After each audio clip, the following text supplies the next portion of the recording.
감사단장님, 제가 설명드리겠습니다.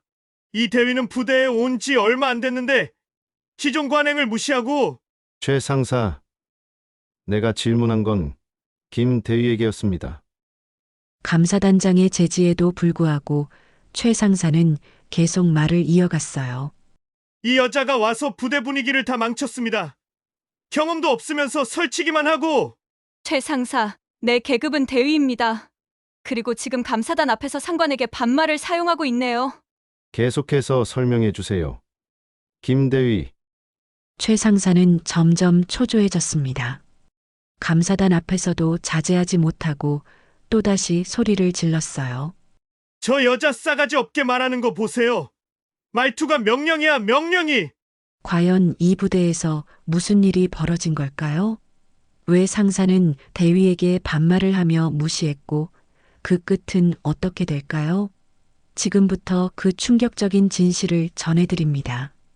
그 전에 잠깐 3초만 투자해서 구독, 좋아요 버튼을 꾹 눌러주시면 영상 제작에 큰 힘이 됩니다. 지금 바로 시작하겠습니다. 전방 특수부대에서의 마지막 임무를 마친 김하진 대위는 작전복을 벗으며 동료들과 작별 인사를 나눴습니다. 3년간 함께했던 특전사 출신 부대원들은 그녀를 철의 여인이라고 불렀죠. 실제로 하진은 야간 침투 작전에서 한 번도 실패한 적이 없었고 남성 대원들조차 그녀의 판단력을 전적으로 신뢰했습니다. 하진아, 교육부대 가서 그놈들 좀 제대로 교육시켜. 요즘 신병들 정신력이 말이 아니야. 선배 소령이 어깨를 두드리며 격려했지만 하진은 이미 새로운 전투를 준비하고 있었어요. 교육부대로의 발령, 그것은 승진을 위한 필수 코스였지만 동시에 가장 어려운 임무이기도 했습니다. 후방부대의 관료주의와 형식주의, 그리고 여성 장교에 대한 뿌리 깊은 편견이 기다리고 있었거든요. 부대 정문을 지나는 순간 하진은 주변의 시선들을 예리하게 감지했습니다. 보초 근무를 서던 병사들이 그녀의 계급장을 확인하며 서로 눈빛을 교환했어요. 33세 나이에 대위 계급을 달고 있는 것도 드문 일이었는데 게다가 여성이었으니까요. 저기 새로 온 대위님 아니야? 나이가 꽤 어려 보이는데. 특전사 출신이라던데 진짜 실력이 있나 보네. 하진은 이런 반응에 익숙했습니다. 하지만 이번엔 달랐어요. 복도 끝에서 들려오는 더 노골적인 속삭임이 있었거든요. 여자가 대위라고 해봤자 뭘 할 수 있겠어. 어차피 백으로 올라온 거 아닌가. 목소리의 주인은 최강식 상사였습니다. 고참 부사관답게 당당한 자세로 서 있었지만 하진을 바라보는 시선엔 명백한 무시가 담겨 있었죠. 하진은 그를 똑바로 바라봤지만 최 상사는 시선을 피하며 다른 부사관들과 이야기를 이어갔어요. 요즘 여자들 군에서 특혜 받는다고 설치더라. 진짜 실력이 있는지 두고 봐야겠어. 첫 번째 회의실에 들어선 순간 분위기는 한층 더 냉랭해졌습니다. 부대장 박정한 중령이 간단히 소개를 했지만 참석자들의 반응은 제각각이었어요. 젊은 장교들은 호기심 어린 눈빛을 보냈지만 고참 부사관들은 회의적인 표정을 감추지 않았습니다. 김하진 대위입니다.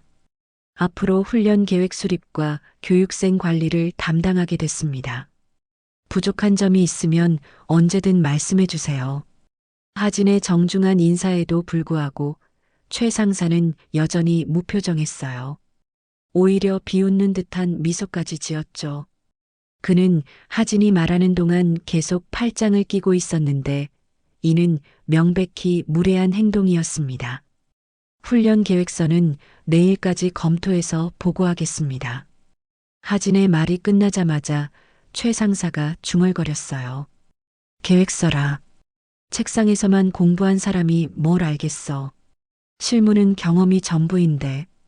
목소리는 작았지만 회의실 앞 모든 사람이 들을 수 있을 정도였죠. 몇몇 간부들이 민망해하며 시선을 피했지만 아무도 제지하지 않았습니다. 부대장 박중령조차 애매한 표정으로 자리를 정리하기 시작했어요.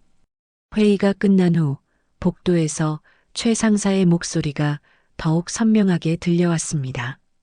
저 나이의 대위, 백 아니면 말이 안 돼. 여자가 뭘 안다고 설치려나. 진짜 실력 있으면 전방에 계속 있지. 왜 교육부대로 왔겠어. 다른 부사관들이 어정쩡하게 웃으며 자리를 피했지만 하진은 그 자리에 서서 모든 것을 들었습니다. 가슴이 뜨거워졌지만 표정은 변하지 않았어요. 이런 상황에 너무 익숙했거든요. 사무실로 돌아온 하진은 컴퓨터 앞에 앉아 부대 현황을 꼼꼼히 살펴봤습니다. 훈련 매뉴얼부터 안전 규정까지 모든 것을 정확히 파악해야 했어요. 그런데 서류를 보는 순간 하진의 표정이 굳어졌습니다. 안전 규정을 위반한 훈련 방식들이 관행처럼 이어져 오고 있었거든요. 이건 문제가 심각하네. 하진은 혼잣말을 중얼거리며 더 자세히 살펴봤습니다. 장비 점검 절차는 생략되고 안전 수칙은 형식적으로만 존재했어요. 언제든 대형 사고가 날 수 있는 상황이었죠. 하지만 이런 문제들을 지적하는 순간 더 큰 갈등이 시작될 것이라는 걸 알고 있었습니다. 창밖으로 노을이 지고 있었지만 하진은 여전히 자리에서 일어나지 않았습니다. 새로운 전쟁이 시작됐다는 걸 알고 있었거든요. 하지만 이번엔 다를 겁니다. 더 이상 참지 않겠다고 스스로와 약속했으니까요. 특전사에서 배운 것처럼 정면 돌파만이 살 길이었습니다. 다음 날 아침 하진은 평소보다 일찍 부대에 도착했습니다. 훈련장 사전 점검을 위해서였죠. 어제 발견한 안전 규정 위반 사항들을 직접 확인해야 했거든요. 새벽 공기는 차갑고 맑았지만 하진의 마음은 무거웠습니다. 훈련장에 도착하자마자 하진은 충격을 받았어요. 서류상으로만 보던 문제들이 현실에서는 훨씬 심각했거든요. 로프 클라이밍 장비는 안전 검사 스티커가 6개월이나 지나 있었고 장애물 코스의 철제 구조물은 녹이 슬어 있었습니다.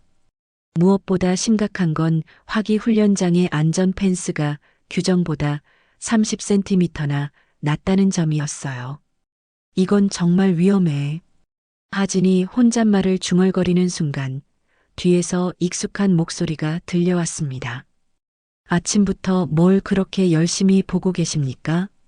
돌아보니 최강식 상사가 서 있었어요. 겉으로는 존댓말을 하고 있었지만 그의 표정과 말투에는 명백한 무시가 담겨 있었죠. 하진은 침착하게 대답했습니다. 안전 점검 중입니다. 몇 가지 문제점들이 보여서요. 문제점이라고 하셨습니까? 최 상사가 비웃듯 말했어요.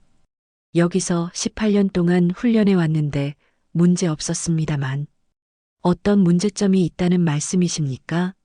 하진은 로프 클라이밍 장비를 가리키며 설명했습니다. 이 장비들 안전 검사가 6개월이나 지났고 화기 훈련장 안전 펜스도 규정에 맞지 않습니다. 교육생들 안전에 직결되는 문제예요. 최 상사의 얼굴이 순간 굳어졌어요. 하진의 지적이 정확했기 때문이었죠. 하지만 그는 쉽게 물러서지 않았습니다. 그래서 어떻게 하시겠다는 말씀이십니까? 지금까지 사고 없었는데 굳이 문제 삼을 필요가 있겠습니까? 사고가 없었다고 해서 앞으로도 안전하다는 보장은 없죠. 규정대로 해야 합니다. 하진의 단호한 말에 최 상사의 목소리 톤이 변했어요. 존댓말은 하고 있었지만 억지로 참고 있다는 게 역력했죠. 대위님, 여기 와서 하루 만에 뭘 아신다고 그러십니까? 18년 동안 이런 식으로 해왔다고요. 상사님, 제가 지시하는 게 아니라 교육 지침에 따른 것입니다. 안전기준 위반은 명백한 문제예요.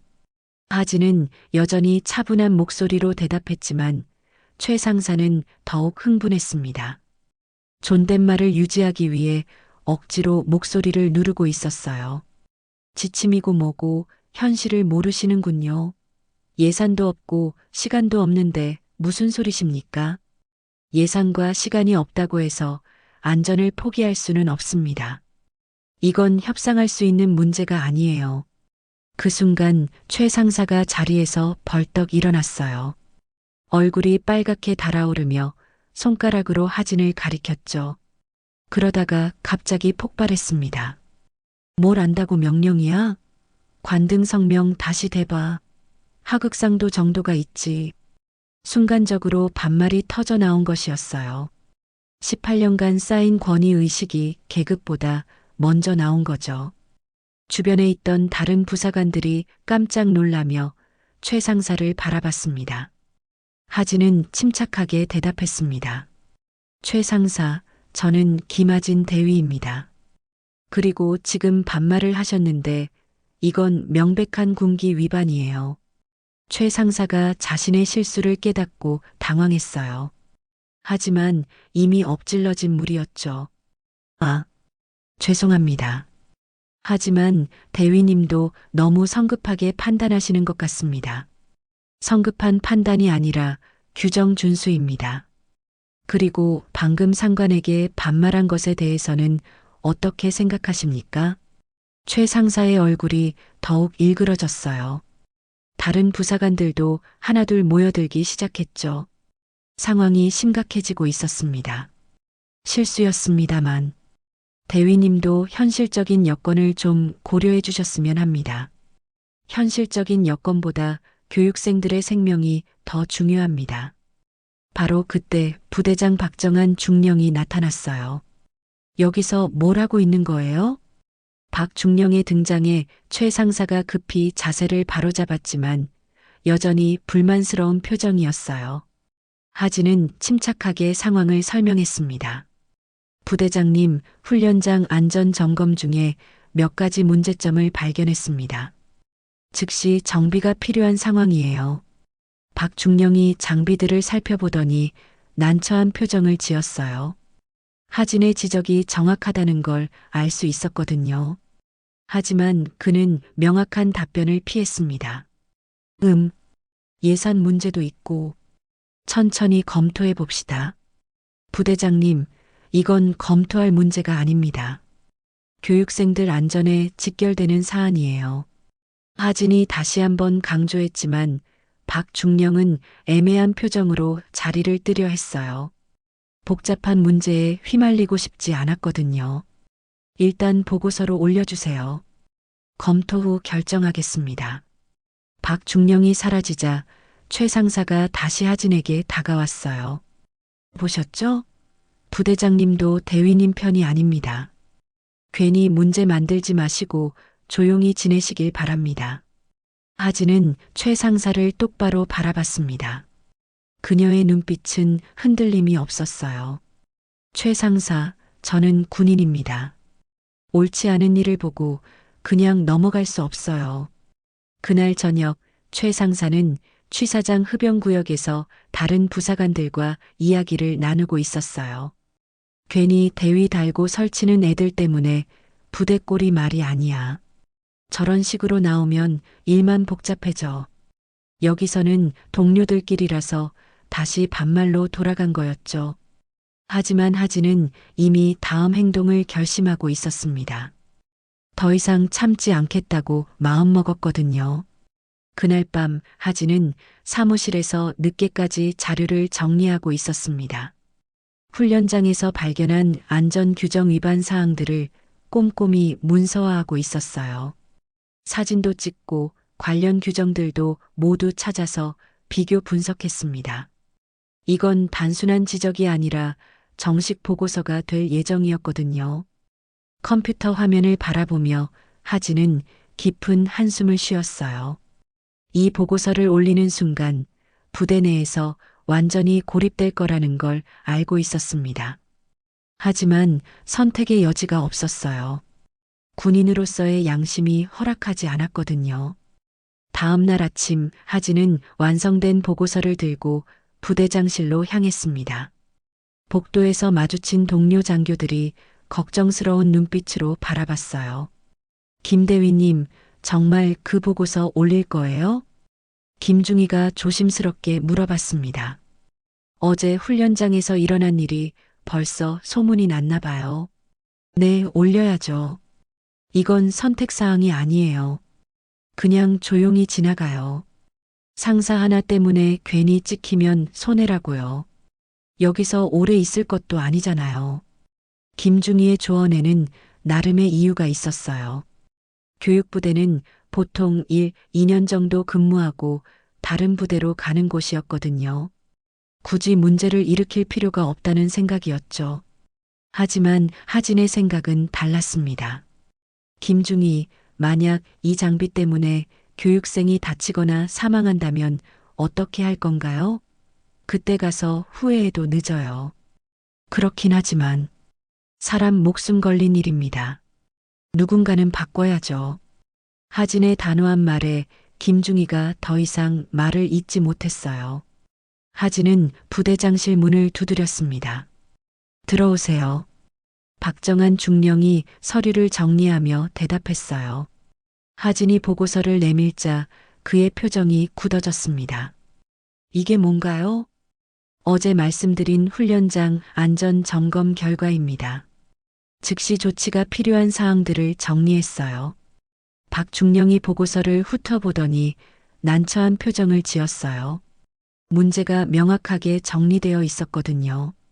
사진 자료까지 첨부되어 있어서 부인할 수도 없었습니다. 예산 문제가 있어서 당장은 어렵겠는데요. 부대장님, 이건 예산 문제가 아닙니다. 규정 위반이에요. 상급 부대에 보고해야 할 사안입니다. 상급 부대 보고까지는 내부에서 해결할 수 있는 문제 아닌가요? 박중령의 반응이 예상대로였어요. 책임 회피적 성향이 드러난 거죠. 하진은 더욱 단호하게 말했습니다. 부대장님, 만약 사고가 나면 누가 책임질 건가요? 저는 이 보고서를 정식으로 올리겠습니다. 김대위, 너무 성급하게 판단하는 거 아닌가요? 최 상사도 나름 경험이 많은 사람이고 경험이 많다고 해서 규정을 어겨도 된다는 뜻은 아니죠. 박중령이 한참 고민하더니 보고서를 책상에 내려놓았어요. 일단 보관해 두겠습니다. 검토 후에 결정하죠. 하진은 박중령의 답변이 사실상 거부라는 걸 알 수 있었어요. 하지만 이미 각오는 끝났습니다. 부대장님, 만약 이 문제가 내부에서 해결되지 않는다면 저는 다른 방법을 찾을 수밖에 없습니다. 다른 방법이라니 무슨 소리예요? 국방부 내부 신고센터가 있습니다. 필요하다면 거기로 신고하겠어요. 박중령의 얼굴이 순간 굳어졌어요. 내부 신고센터는 부대 지휘관들이 가장 두려워하는 곳 중 하나였거든요. 한번 신고가 들어가면 감사단이 나와서 부대 전체를 뒤집어 놓았으니까요. 김대위, 그렇게까지 할 필요는 없을 텐데. 부대장님이 적절한 조치를 취해 주신다면 그럴 일은 없겠죠. 하진이 부대장실을 나온 후 박중령은 급히 최강식 상사를 불렀습니다. 최 상사, 김대위가 훈련장 안전 문제로 보고서를 올렸어. 뭔가 대책을 세워야 할 것 같은데. 최 상사의 얼굴이 일그러졌어요. 그 여자가 정말로 그런 짓을 했다고요? 부대 분위기 다 망치려고 작정한 거네요. 어떻게 좀 해봐. 이 문제가 위로 올라가면 우리 모두 곤란해져. 최 상사는 분노에 차서 나왔어요. 복도에서 마주친 다른 부사관들에게 도끼 어린 목소리로 말했습니다. 그 여자 때문에 부대가 난리야. 뭔가 대책을 세워야겠어. 하지만 하진은 이미 결심을 굳혔습니다. 그날 저녁 그녀는 개인 노트북을 열고 국방부 내부신고센터 홈페이지에 접속했어요. 신고서 작성란에 커서를 올려놓고 잠시 망설였습니다. 이렇게 되면 정말 돌이킬 수 없어. 하지만 특전사에서 함께했던 동료들의 얼굴이 떠올랐어요. 위험한 임무를 함께 수행하며 서로의 생명을 맡겼던 사람들이었죠. 그들이라면 어떻게 했을까요? 하진은 키보드에 손을 올렸습니다. 그리고 천천히 타이핑을 시작했어요. 신고 제목, 교육부대 훈련장 안전규정 위반 및 상관 모욕행위. 실명으로 신고서를 작성하는 것이었습니다. 익명도 가능했지만 하진은 당당하게 자신의 이름을 적었어요. 도망치거나 숨을 이유가 없었거든요. 신고서 제출 버튼을 누르는 순간 하진은 새로운 전투가 시작됐다는 걸 느꼈습니다. 이제 정말로 돌이킬 수 없는 길로 들어선 거였어요. 신고서를 제출한 지 일주일이 지났습니다. 하진은 평소와 다름없이 업무를 수행했지만 부대 분위기는 확연히 달라져 있었어요.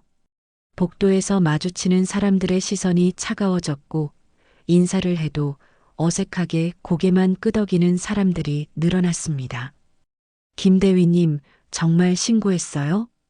동료 중이가 조심스럽게 물어봤을 때 하진은 담담하게 대답했어요. 네, 했습니다. 미쳤어요? 이제 여기서 어떻게 지내려고 그래요? 하지만 하진은 후회하지 않았습니다. 오히려 마음이 한결 가벼워진 느낌이었어요. 더 이상 침묵하며 참을 필요가 없었거든요. 그런데 그날 오후 예상치 못한 일이 벌어졌습니다. 부대 정문으로 검은색 승용차 2대가 들어왔어요. 국방부 감사단이었습니다. 비공식 방문이라고 했지만 모든 간부들이 긴장하기 시작했죠. 감사단이 왜 갑자기? 부대장 박정한 중령의 얼굴이 새하얗게 질렸어요. 내부 신고가 들어온 걸 직감했거든요. 그는 급히 최강식 상사를 불렀습니다. 최 상사, 김대위 문제 때문에 감사단이 온 것 같아. 조심해서 행동해. 하지만 최 상사는 여전히 자신만만했어요. 부대장님, 걱정 마십시오. 제가 뭘 잘못했다고 그러겠어요? 오히려 저 여자가 부대 분위기 망치고 있다는 걸 말씀드리겠습니다. 감사단은 훈련장 점검부터 시작했습니다. 하진이 신고한 내용들을 하나하나 확인하고 있었어요. 로프 클라이밍 장비에 만료된 안전 검사 스티커, 녹슨 장애물 코스, 규정에 맞지 않는 화기 훈련장 안전 펜스까지 모든 것이 그대로 드러났습니다. 이 장비들은 언제부터 이런 상태였습니까? 감사단장이 최 상사에게 물어봤어요. 최 상사는 당황하며 변명을 늘어놓았습니다. 예산 부족으로 인해서, 그리고 실제로는 안전에 문제없이 사용하고 있었습니다. 규정 위반은 명백한 사실입니다. 그런데 이 문제를 제기한 장교가 있다고 들었는데요. 아, 그건 김하진 대위입니다만. 최 상사의 목소리에 불만이 섞여 나왔어요. 감사단원들이 서로 눈빛을 교환했습니다. 김하진 대위를 만나볼 수 있을까요? 얼마 후 하진이 감사단 앞에 섰습니다. 그녀는 침착하게 자신이 발견한 문제점들을 설명했어요. 객관적이고 정확한 설명이었죠. 그런데 이 문제들을 지적했을 때 부대 내 반응은 어땠습니까? 반발이 있었습니다. 특히 최강식 상사가 강하게 반대하셨어요. 구체적으로 어떤 반대였나요? 하진이 대답하려는 순간 최 상사가 갑자기 끼어들었습니다. 감사단장님, 제가 설명드리겠습니다. 이 대위는 부대에 온 지 얼마 안 됐는데 기존 관행을 무시하고 최 상사, 내가 질문한 건 김 대위에게였습니다. 감사단장의 제지에도 불구하고 최 상사는 계속 말을 이어갔어요. 이 여자가 와서 부대 분위기를 다 망쳤습니다. 경험도 없으면서 설치기만 하고. 순간 감사단원들의 표정이 굳어졌어요.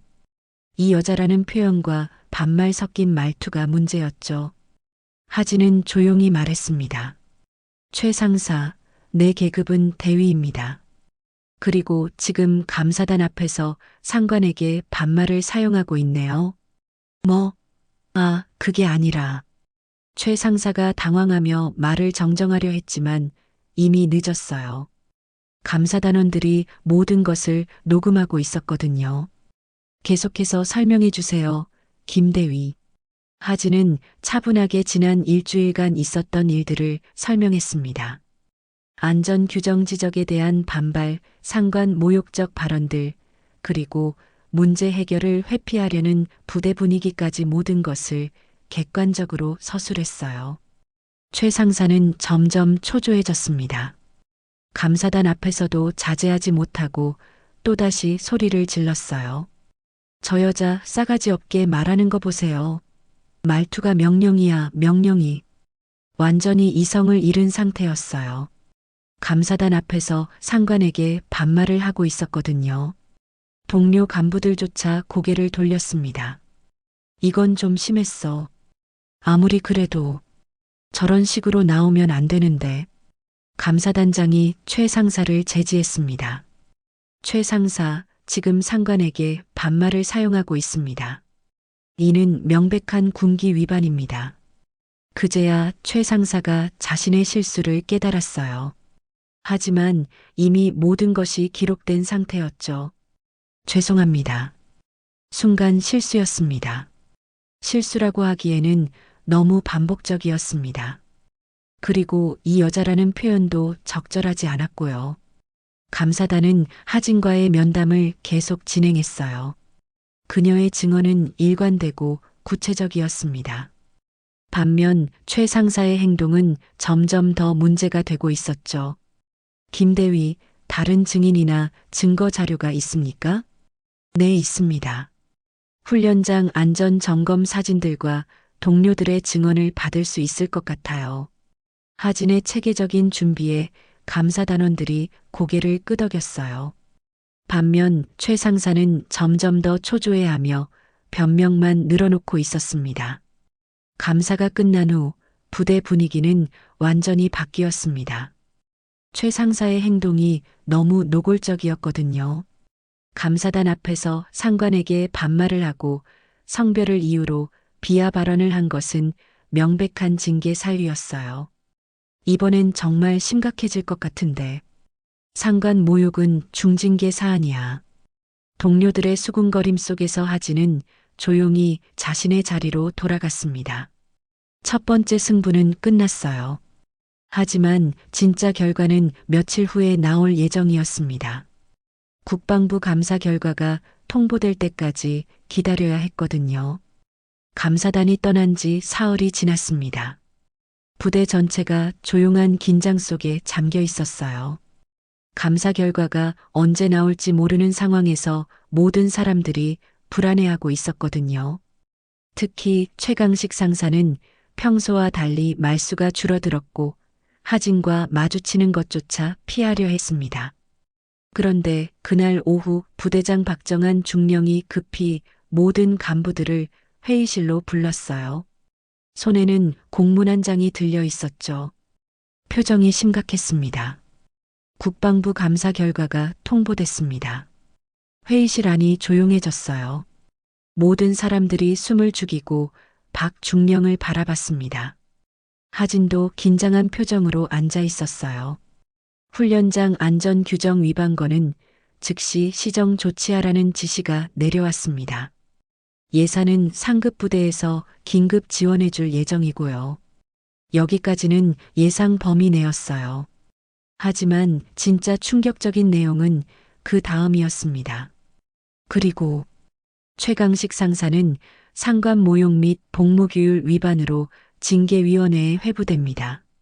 최 상사의 얼굴이 하얗게 질렸어요. 징계위원회 회부는 단순한 경고나 견책이 아니라 중징계를 의미했거든요. 감봉이나 정직은 물론이고 심할 경우 강제 전역까지도 가능한 수준이었습니다. 부대장님, 그게 무슨... 최 상사가 떨리는 목소리로 말하려 했지만 박 중령이 손을 들어 제지했어요. 사령부에서 직접 내린 결정입니다.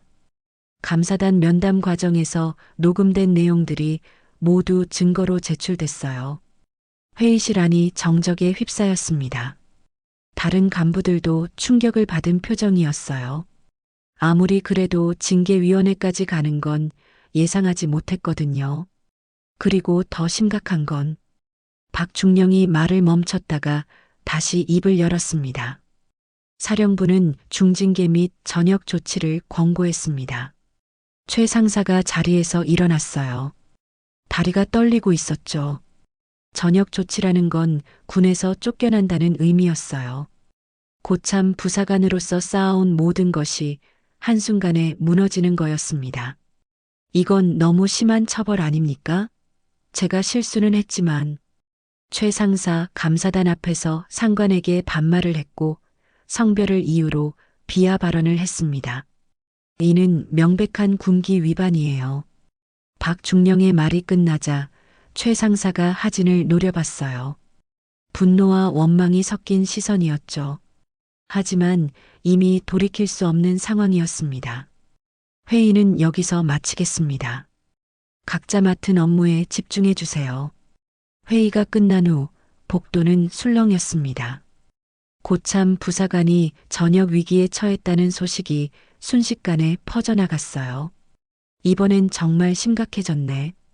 상관 모욕은 중징계 사안이긴 하지만 전역까지는 감사단 앞에서 그런 말을 했으니까 어쩔 수 없지. 하진은 조용히 자신의 사무실로 돌아왔습니다. 마음이 복잡했어요. 원했던 결과이긴 하지만 한 사람의 인생이 망가지는 것을 보는 건 쉽지 않았거든요. 며칠 후 최 상사의 마지막 근무일이 다가왔습니다. 징계위원회 결과가 나올 때까지 대기 발령을 받은 상태였지만 사실상 부대를 떠나는 것이나 다름없었어요. 퇴근 시간 부대 정문 앞에서 최 상사는 짐을 정리하고 있었습니다. 오랫동안 근무했던 부대를 떠나는 심정이 어떨지 짐작할 수 있었어요. 그런데 그때 예상치 못한 일이 벌어졌습니다. 부대 정문으로 장갑차 한 대가 들어왔어요. 검은색 승용차가 아니라 실제 군용 장갑차였죠. 차에서 내린 사람을 본 순간 최 상사는 얼어붙었습니다. 별 2개가 달린 군복을 입은 여성이 차에서 내린 거예요. 소장이었습니다. 그리고 그 소장이 최 상사를 똑바로 바라보며 다가왔어요. 최강식 상사죠? 최 상사는 반사적으로 차려 자세를 취했습니다. 준장 앞에서는 아무리 고참 부사관이라도 한낱 부하일 뿐이었거든요. 네, 맞습니다. 저는 특전사령부 작전참모 김영희 소장입니다. 소장이 자신을 소개하는 순간 최 상사의 얼굴이 더욱 굳어졌어요. 특전사령부에서 온 것도 놀라운데 소장이 직접 나타난 건 심상치 않았거든요. 최 상사, 김하진 대위를 아시죠? 네, 알고 있습니다. 김하진 대위는 제 직속 부대에서 특수임무를 완수한 요원입니다. 소장의 말에 최 상사가 당황했어요. 하진이 단순한 교육부대 장교가 아니라 특전사령부 직속 요원이었다는 뜻이었거든요. 최 상사가 그 요원에게 어떤 일을 했는지 모두 보고받았습니다. 소장의 목소리가 차갑게 변했어요. 위압적인 분위기가 느껴졌죠. 지휘권 위반, 상관 모욕, 그리고 안전규정 위반 은폐 시도까지. 이 모든 것이 어떤 의미인지 알겠습니까? 최 상사는 아무 말도 할 수 없었어요. 소장 앞에서 변명할 수도 없었고 상황이 자신이 생각했던 것보다 훨씬 심각하다는 걸 깨달았거든요. 김하진 대위는 국가 중요 임무를 수행한 핵심 요원입니다. 그런 요원을 성별을 이유로 비하하고 모욕한 것, 그 죗값은 반드시 받아야 합니다.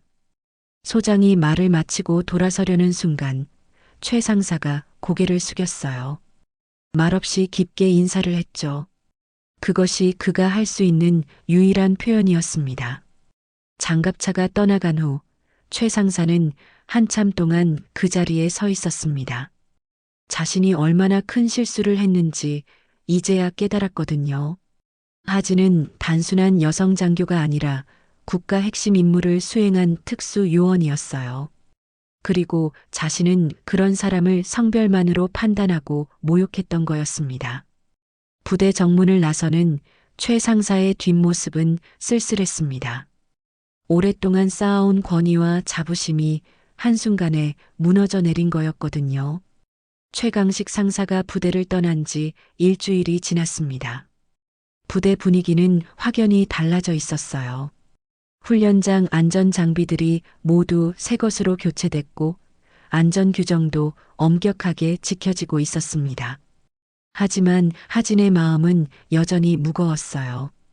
동료들의 시선이 달라진 것을 느낄 수 있었거든요. 어떤 사람들은 존경의 눈빛을 보냈지만 다른 사람들은 여전히 어색해했습니다. 고참 부사관을 전역시킨 장교라는 시선이 부담스러웠어요. 김대위님, 수고 많으셨어요. 김중희가 조심스럽게 말을 걸어왔어요. 처음엔 반대했던 그도 이제는 하진의 결정이 옳았다는 걸 인정하고 있었죠. 별거 아니에요. 당연한 일을 했을 뿐이에요. 하진의 담담한 대답에 김중희가 고개를 끄덕였어요. 하지만 하진은 정말로 괜찮은 걸까요? 겉으로는 평온해 보였지만 속으로는 많은 생각이 들고 있었어요. 그날 저녁 하진은 부대장에게 휴가를 신청했습니다. 오랜만에 고향에 다녀오고 싶었거든요. 특히 어머니가 보고 싶었어요. 네, 좋습니다. 그동안 고생 많으셨으니까 푹 쉬고 오세요. 부대장 박정한 중령도 하진에게 미안한 마음이 있었어요.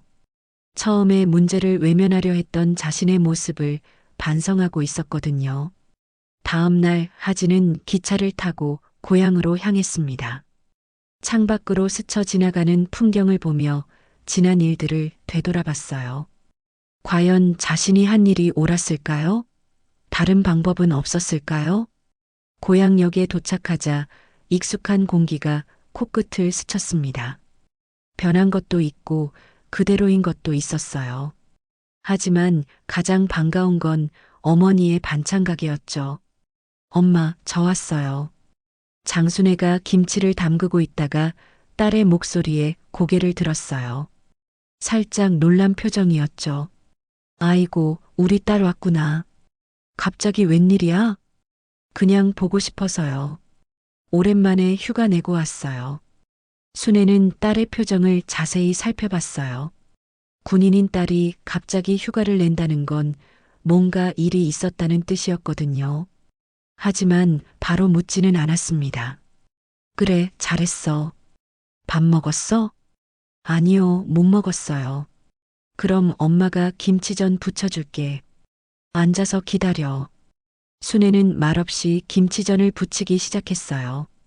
지글지글 소리가 나면서 고소한 냄새가 가게 안에 퍼졌습니다. 하진은 어릴 때부터 익숙한 그 냄새를 맡으며 마음이 편안해지는 걸 느꼈어요. 엄마, 전에 말씀하신 적 있잖아요. 군대에서 힘들었던 일들. 하진이 조심스럽게 말을 꺼냈어요. 순애는 김치전을 뒤집으며 잠시 멈췄습니다. 왜 갑자기 그런 이야기를 하려고 하니? 그냥 궁금해서요. 순애는 딸의 표정을 다시 한번 살펴봤어요. 뭔가 힘든 일이 있었다는 걸 직감했죠. 이번엔 또 어디서 싸우고 온 거냐? 순애의 직설적인 질문에 하진이 씁쓸하게 웃었어요. 어머니는 역시 모든 걸 꿰뚫어 보고 있었습니다. 엄마는 어떻게 알아요? 엄마도 군인이었어. 그런 표정이 뭔지 모르겠니? 순애는 김치전을 접시에 담아 딸 앞에 놓아주었어요. 그리고 마주 앉으며 조용히 말했습니다. 엄마도 옛날에 간부 간호부사관이었어. 그때는 지금보다 더 심했지. 어떻게요? 여군이라는 이유만으로 내 말은 무시당했고 손가락질도 많이 받았어. 실력이 있어도 인정받기 어려웠고 남자 간부들은 우리를 동등하게 보지 않았지. 순애의 목소리에 오랜 세월의 아픔이 묻어났어요. 하진은 어머니의 이야기를 처음 자세히 듣고 있었습니다. 그런데 그때는 아무 말도 못했어. 참는 게 미덕이라고 생각했고 문제 제기하면 오히려 나만 손해라고 생각했거든. 그래서 어떻게 하셨어요? 그냥 참았지. 뭐 어쩌겠어? 그게 그 시대였으니까. 순애의 말에 하진의 눈시울이 붉어졌어요. 어머니가 얼마나 힘들었을지 상상이 됐거든요. 그런데 너는 달라야 해. 엄마처럼 그냥 참고 넘어가면 안 돼. 엄마. 엄마는 내가 군인이 되겠다고 했을 때부터 알고 있었어. 언젠가는 이런 일이 생길 거라고. 그래서 더 걱정됐지. 순애가 딸의 손을 잡았어요. 따뜻한 손길이었죠. 하진아, 너는 엄마보다 훨씬 강하고 용감해. 그래서 이번에도 제대로 싸웠을 거야. 네, 엄마. 저는 더 이상 참지 않기로 했어요. 하진의 말에 순애가 미소를 지었어요. 딸이 자랑스러웠거든요. 그래, 그래야 해. 옳지 않은 일을 보고 그냥 넘어가면 안 돼. 엄마는 그러지 못해서 지금도 후회하고 있어. 후회요? 엄마 때문에 다른 여군들도 힘들었을 거야. 내가 먼저 목소리를 냈다면 상황이 달라졌을 수도 있었는데. 순애의 말에 하진이 고개를 저었어요. 엄마, 그건 엄마 잘못이 아니에요. 시대가 그랬던 거죠. 그래도 아쉬워. 그래서 내가 이번에 제대로 싸운 게 고맙다.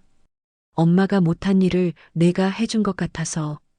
하진이 울컥해지며 눈을 감았어요. 어머니의 이해와 지지가 얼마나 소중한지 깨달았거든요. 그래서 난 달라지려고 했어요. 더 이상 참지 않고 당당하게 맞서겠다고. 잘했어. 정말 잘했어. 순애가 딸을 따뜻하게 안아주었어요.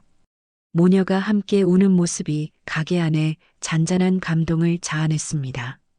엄마, 앞으로도 이런 일이 또 생길 수 있어요. 그래도 괜찮죠? 물론이지. 우리 딸이 옳은 일을 하는 건데 뭐가 걱정이겠어? 엄마는 언제나 내 편이야. 그날 밤 하진은 오랜만에 푹 잠들었습니다. 어머니의 따뜻한 지지와 이해가 마음의 상처를 치유해 주었거든요. 그리고 다시 한번 확신했어요. 자신이 걸어온 길이 옳았다는 것을. 일주일의 휴가를 마치고 부대로 돌아온 하진의 모습은 한층 더 당당해 보였습니다. 어머니와의 대화를 통해 마음의 정리를 끝낸 것 같았어요. 복도에서 마주치는 동료들이 하진을 보는 시선도 예전과는 달랐습니다. 존경과 신뢰가 섞인 눈빛이었죠. 김대위님, 휴가 잘 다녀오셨어요? 김중희가 반갑게 인사했어요. 하진이 없는 동안 부대에도 많은 변화가 있었거든요. 네, 잘 다녀왔어요. 그동안 어떻게 지냈어요? 훈련장 안전 장비들이 모두 새 것으로 교체됐어요. 교육생들 반응도 좋고요. 그리고 김중희가 말을 멈추며 주변을 살펴봤어요. 다른 사람들이 들을까봐 조심스러워하는 모습이었죠. 새로운 부사관이 배치됐어요. 이번엔 정말 다른 사람이에요. 하진이 고개를 끄덕이며 자신의 사무실로 향했습니다. 책상 위에는 쌓인 서류들이 있었지만 그 중에서 눈에 띄는 공문 하나가 있었어요. 부대 내 성인지 교육 및 리더십 과정 신설에 관한 건. 하진이 공문을 읽어보니 놀라운 내용이었습니다. 상급 부대에서 지시한 것으로 모든 간부들을 대상으로 성인지 감수성 교육과 올바른 리더십 과정을 의무적으로 이수하도록 한다는 내용이었어요. 이건 정말 큰 변화네. 하진이 혼잣말을 중얼거리는 순간 부대장 박정한 중령이 사무실로 들어왔습니다. 김대위, 휴가 잘 다녀왔나요? 네, 부대장님. 그런데 이 공문은. 아, 그거 보셨군요. 사실 이번 일로 인해 상급 부대에서 전체적인 교육 체계를 개선하기로 했어요. 박 중령의 표정이 진지해졌어요. 그는 이번 사건을 통해 많은 것을 깨달았거든요. 그동안 우리가 놓쳤던 부분들이 많았다는 걸 인정해야겠어요. 김대위 덕분에 눈을 뜨게 됐습니다. 하진은 부대장의 솔직한 말에 약간 놀랐어요. 예전 같으면 이런 인정을 하지 않았을 텐데 말이죠. 이 교육 프로그램 담당자로 김대위를 추천하려고 해요. 어떻게 생각하세요? 저요? 하지만 제가 그런 일을 할 수 있을지 누구보다 적합한 사람이에요. 실제로 변화를 이끌어낸 경험이 있으니까요. 하진은 잠시 고민했어요. 새로운 도전이었지만 의미 있는 일이라는 생각이 들었거든요. 좋습니다. 해보겠습니다. 며칠 후 첫 번째 교육이 시작됐습니다. 교육장에는 부대 내 모든 간부들이 모여 있었어요. 처음엔 어색한 분위기였지만 하진의 진솔한 이야기가 시작되면서 점차 분위기가 바뀌었습니다. 여러분, 저는 오늘 제가 겪었던 일을 솔직하게 말씀드리려고 해요. 이건 저만의 문제가 아니라 우리 모두의 문제거든요. 하진은 자신이 겪었던 차별과 편견, 그리고 안전 문제를 외면하려던 조직 문화에 대해 차근차근 설명했어요. 듣는 사람들의 표정이 점차 진지해졌습니다. 중요한 건 성별이 아니라 능력이에요. 그리고 무엇보다 서로를 존중하는 마음이죠. 교육이 끝난 후 예상치 못한 반응이 나왔어요. 한중이가 손을 들었거든요. 대위님, 죄송합니다. 저도 무의식적으로 편견을 가지고 있었던 것 같아요. 저도 마찬가지입니다. 이번 기회에 많이 반성하게 됐어요. 하나둘씩 솔직한 반응들이 나오기 시작했어요. 하진은 이런 변화가 놀라웠습니다. 사람들이 정말로 변할 수 있다는 걸 보여주는 순간이었거든요. 그런데 며칠 후 더 큰 변화가 기다리고 있었습니다. 하진의 사무실로 특별 배달이 왔어요. 인사명령이었죠. 정기 진급 발령? 하진이 공문을 읽어보니 믿을 수 없는 내용이었습니다. 소령 진급 예정자 명단에 자신의 이름이 올라가 있었거든요. 이게 정말일까? 하진은 몇 번이나 다시 읽어봤어요. 분명히 김하진 대위, 소령 진급 예정이라고 적혀 있었습니다. 예정보다 훨씬 빠른 진급이었어요.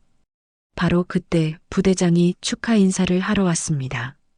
축하해요, 김대위. 아니, 곧 소령이 될 뿐이니까 소령이라고 불러야겠네요. 부대장님, 이게 정말 맞나요? 물론이에요.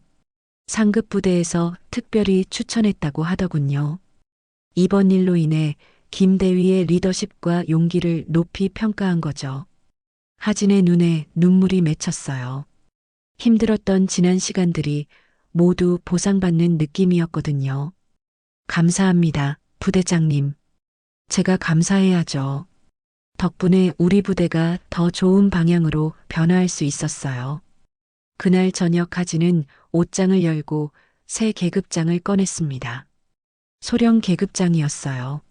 아직 정식 발령은 나지 않았지만 미리 준비해 둔 것이었죠. 계급장을 손에 쥐고 군복 위에 천천히 올려봤어요. 거울에 비친 자신의 모습이 한층 더 당당해 보였습니다. 드디어 여기까지 왔구나.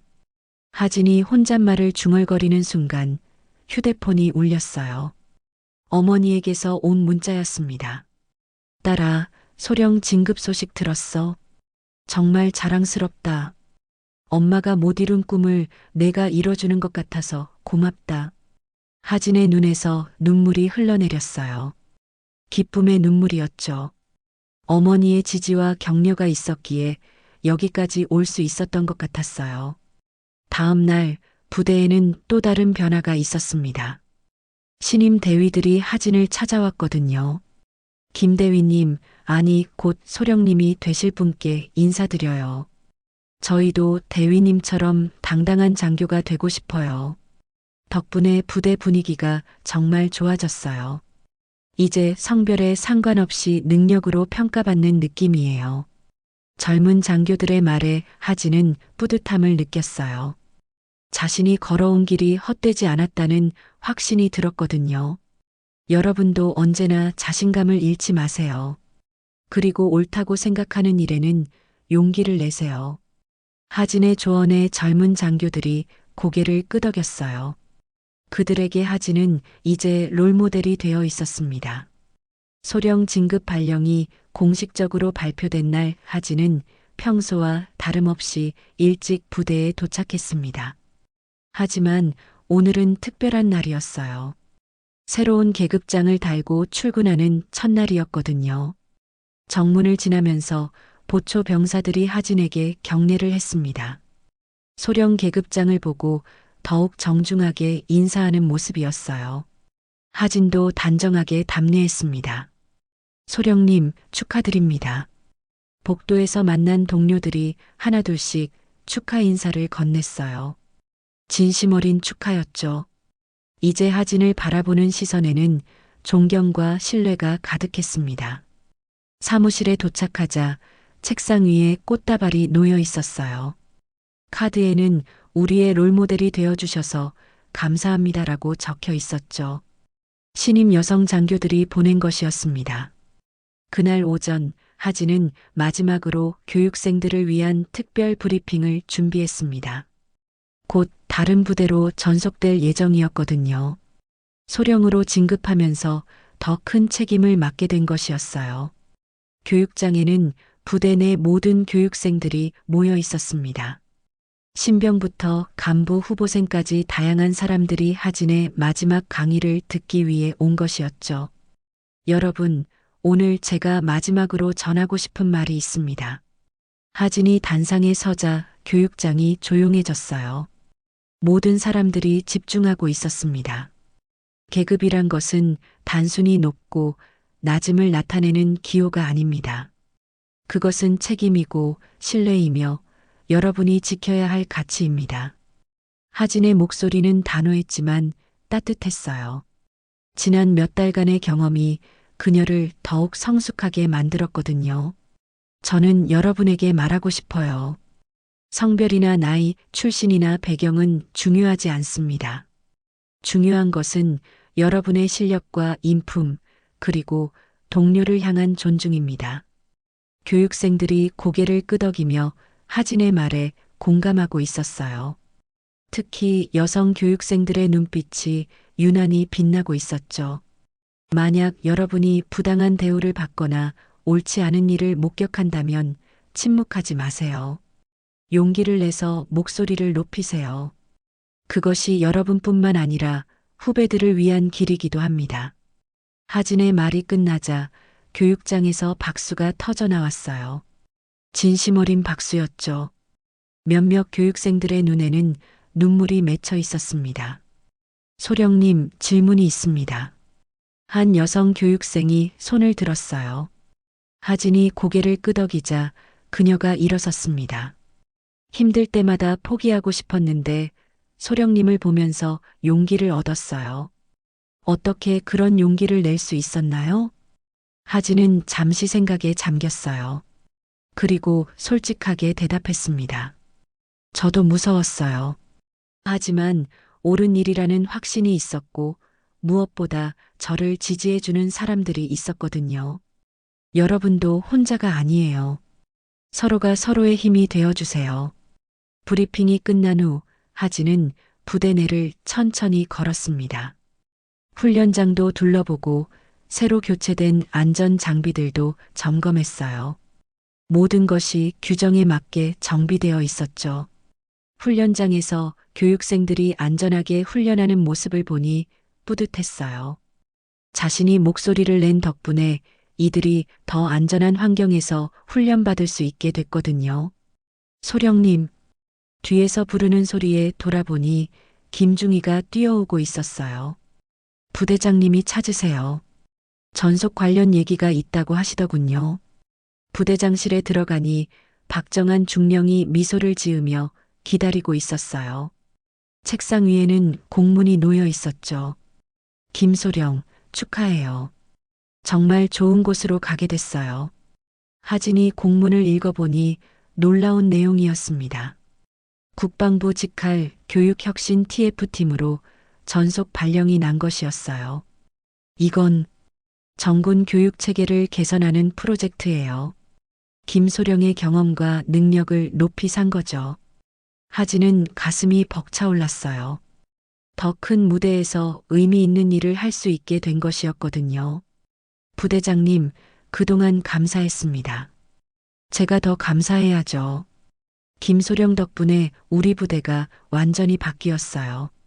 며칠 후 하진의 전속 날이 다가왔습니다. 부대 전체가 그녀를 배웅하러 나왔어요. 정문 앞에는 동료들과 교육생들이 모여 있었죠. 소령님 건강하세요. 저희도 소령님처럼 당당한 군인이 되겠습니다.